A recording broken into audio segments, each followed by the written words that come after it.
So it looks like we're getting a new Daredevil Hasbro Pulse exclusive 3-pack, soulmates.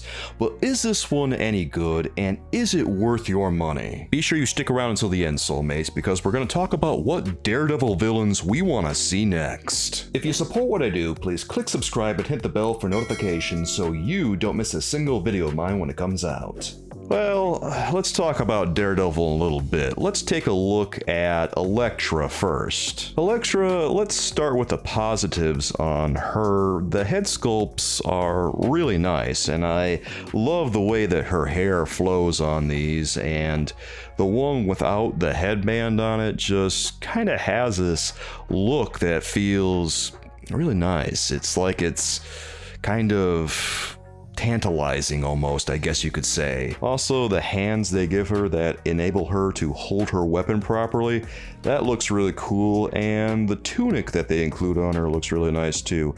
I always love it when they include these extra pieces of fabric, plastic though they may be, that adds a little bit more texture to the piece, because it feels like it's a better quality item when we see something like that. Now, the trouble in paradise here is that besides these nice things, the action figure looks pretty cheap, because all the fabric and bands and wrapping that you see on her costume, they're just painted on there, and every time they do that, it takes the action figure down a notch, because it's hard to take an action figure like this seriously when I see her skin, and then I see her costume, and then I see absolutely nothing to indicate there's any kind of separation between those elements.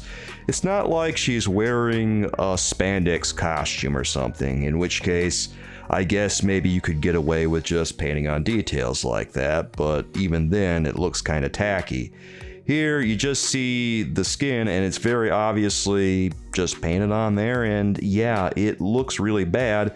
And besides that, you know, you look at Elektra in her white costume, and I had a hard time finding a reference for where this particular version of Elektra is coming from, because I searched the internet for her white costume because I didn't immediately recognize it. Curiously though, I was able to find a reference for this action figure from the 1983 Marvel Universe handbook of all places, and this appears to be what they're basing the look for this action figure on. So it doesn't appear that the accuracy of this action figure is actually in question, although, you know, her tunic is a little long here.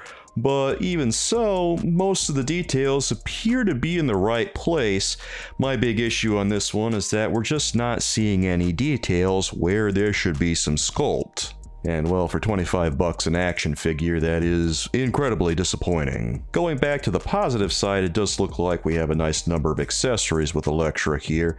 She comes with her sai, she comes with an extra head, she comes with some extra hands, and she even comes with a katana. Those are all very cool additions, no doubt. The next action figure we're going to look at here is Bullseye, and this one looks like a straight repaint of the Man-Thing Wave Bullseye, which isn't necessarily a bad thing. It's always good to see old action figures re-released, so that's nice. But this one comes with a blue torso now in line with his more modern design, and well, I'm not really a fan of that design, but this isn't wrong or anything. If there's anything I would say is wrong, it's his belt, because when we see his modern costume, we don't see all those pouches lined up on his belt like we do on this action figure.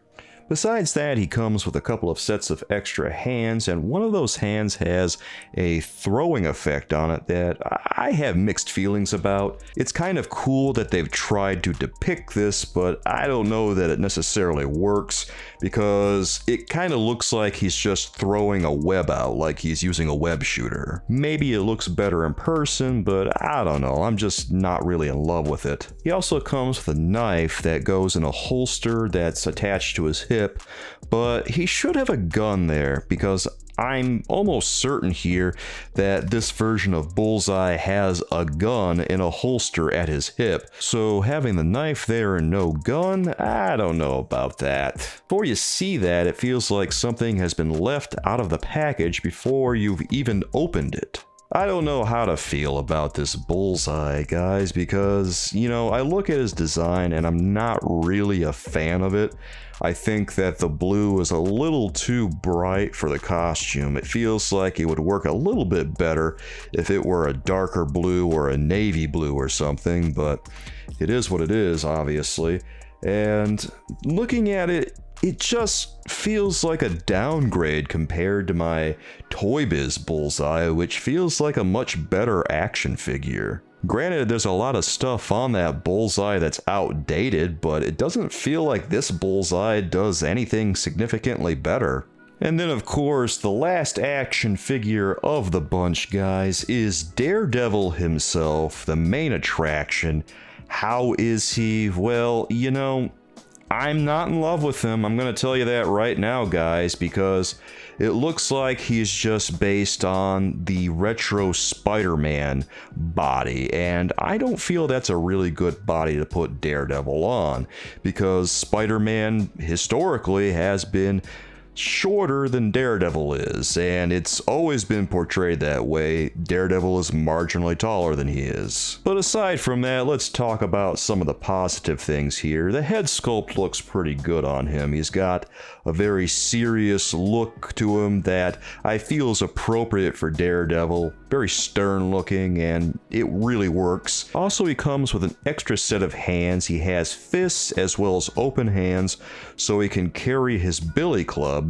And the billy clubs you can attach these plastic cables to make it look like he's whipping his billy club all around and about to knock out Bullseye. But the fact that he's just borrowing a body from Spider-Man leads to a couple of things here, because when we look at Daredevil, we don't see his gloves.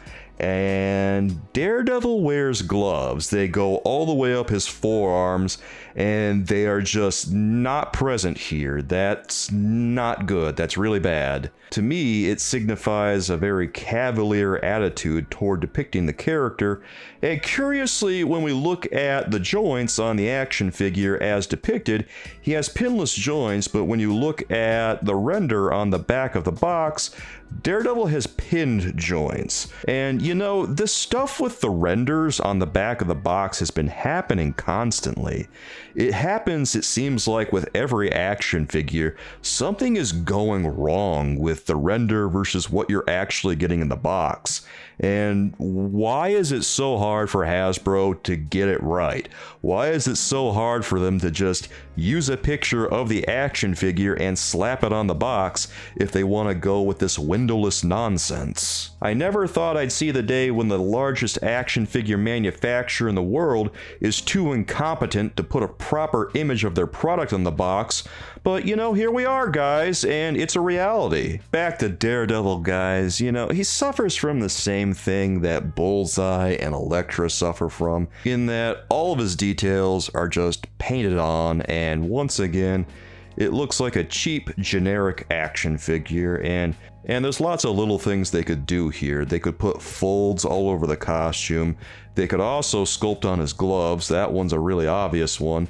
They could do something to mold his belt on, and they could also create a more definitive separation between his calf piece and his leg so it looks more like he's actually wearing boots. You know, those are all really simple things you could do to make this action figure look like you put some work into it.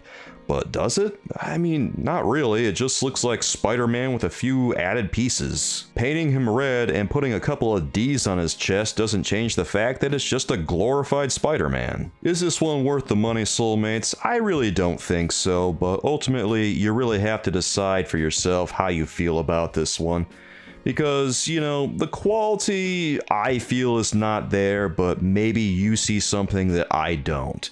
And I always tell you guys that you should think for yourselves on this, but if it were me, I would just skip it. I've been waiting a long time for a really good classic comic book Daredevil from Hasbro, and it looks like I'm going to be waiting a little while longer. Am I going to get this one, soulmates? Well, probably not, because it is a Pulse exclusive, but as always I say never, And if you'd like to see me review this one, guys, let me know down in the comments, and be sure you show this video to your friends and we'll see what happens. Now that we've talked about this Daredevil 3-pack, what Daredevil villains do we want to see next? Well, I think that it would be pretty cool to see the Owl, because I don't believe we've ever seen a Marvel Legend of him.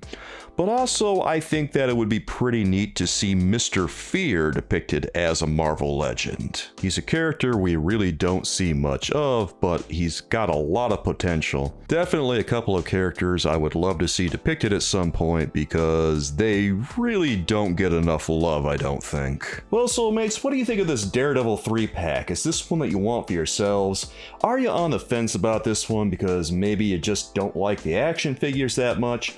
Or are you just gonna pass on this one entirely because you're really not into it?